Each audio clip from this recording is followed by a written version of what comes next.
True that once you die, once you're in the barzakh, once you're in the grave, after a certain amount of time, you're going to go to sleep and you're not going to wake up until Judgment Day. No, that's not true. Once you die, or once your body dies and your soul leaves your body, there's no more sleep. Sleep is only in this realm. Sleep is only in this dunya that we're experiencing right now. And that's why it's called Hayatul Barzakh, the life of the Barzakh. There's no sleeping, there's nothing like that.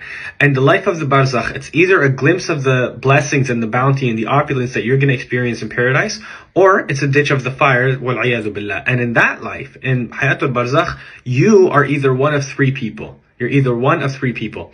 The first category is a true, sincere believer. The angels, Munkar and Nakir, they come. Who is your Lord? They ask you these three questions. Who is your Lord?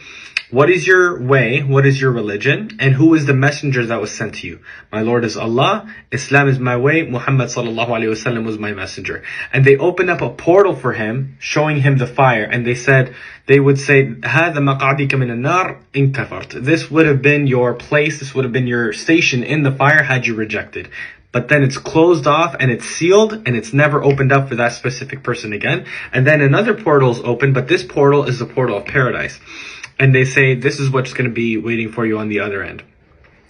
And because he's so excited of what he's going to be, that's his ultimate destination. He says, Rabbi aqim as-sa'a, Rabbi aqim as-sa'a. Ya Allah, allow the final moment to happen, allow the final moment to happen, because that's what he wants. He wants his ultimate destination. On the other hand, you have a kafir, a person that rejects Allah subhanahu wa ta'ala, and a hypocrite as well, a disbeliever. Who is your Lord? Again, the same questions. Who is your Lord? What is your way? And what was the messenger that was sent to you?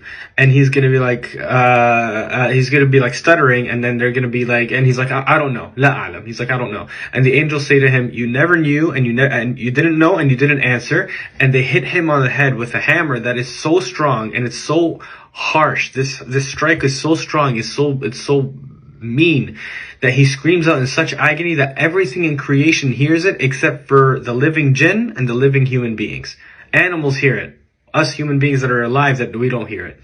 And the portal is open to him for paradise, and they show him this would have been your place in paradise had you believed. And it's closed off for that person, it's sealed off for that person, and it's never opened up for him again. And then a portal of hell is opened up, and he gets a whiff of its punishment, a whiff of what's going to come to him. And he says, Ya Allah, don't allow the final moment to happen. Don't allow the final moment to happen. Because he doesn't want to go there. He knows that's his ultimate destination. He doesn't want to go there. And as for the last category, is the believer that is disobedient. A believer that is disobedient. And this is the one that commits, major sins and things like that. And this basically is unique to that specific person. The person that completely doesn't care, other people that is not as careless, and so on and so forth. So there's those that are punished in the grave for a certain amount of time, and then for the rest of the time in their grave, they're in bounty and blessing until Judgment Day, and then they're going to enter paradise.